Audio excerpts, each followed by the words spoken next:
G.I.A Automotive. I'm doing a video today on a misfire. It was on a Toyota Corolla. This is a Toyota Camry, but it's the same setup.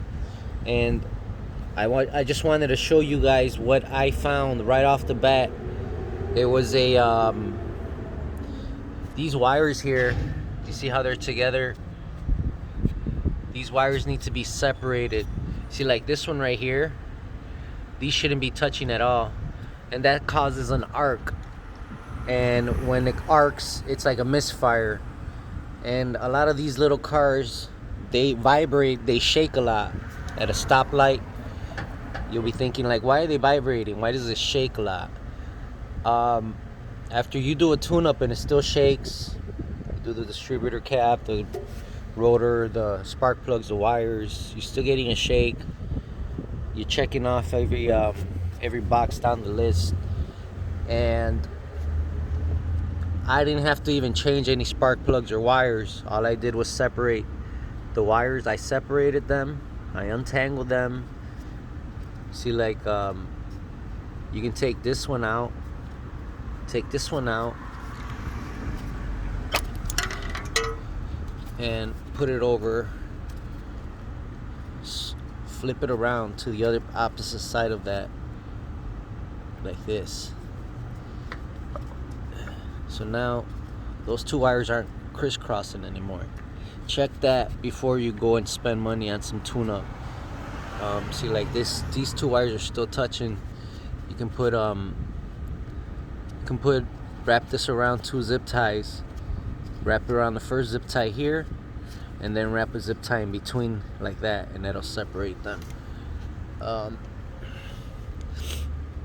So another thing that's gonna make your car vibrate and shake is a broken motor mount, transmission mount. Look at this mount here. Look how it's all jacked up, ripped. That's clear evidence of a broken motor mount. You'll definitely get vibration and shakes. The car will shift. The whole engine will shift when you shift gears on the transmission. Here's another mount here in the front. And that pretty much is gonna do it on the tune-up, on the vibrating, on the shaking. For this is a general tip for all cars that have wires like this. They have to be separated, like this one here. You see how these clips here, when people do a tune-up, they don't put these clips back on. So look for that. That's how you pinpoint misfires. All right, thanks for watching. Like and subscribe, and keep updated with new information that I'll be uploading, and tips, and more secrets that I want you guys to learn on your own and work on your own car. It's pretty fun once you know what you're doing. It's a very, very big headache when you don't. So there you have it. Take it easy, guys. I'll talk to you guys on the next one.